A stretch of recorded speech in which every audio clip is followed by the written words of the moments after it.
Hey guys, welcome to DelfStack, and this is how to fix double Google Chrome icons.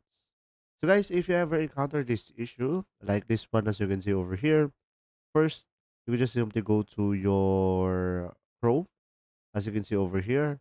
Currently, I have two Chromes open up, as you can see. So in order for you to remove the double Chrome, of course, you can just simply go to the one Chrome that you have and select the X icon to close it up, and you will have no more double Chrome on your taskbar.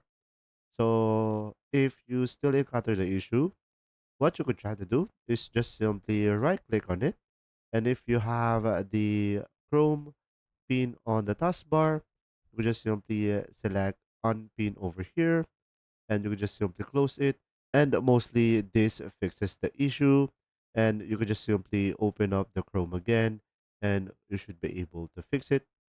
Now if you still have issues with your Chrome guys, you could try to pin it to taskbar again, and from here you should be able to reopen it up and launch it again and fix the issue, and there you go. If you found this video helpful, please like and subscribe.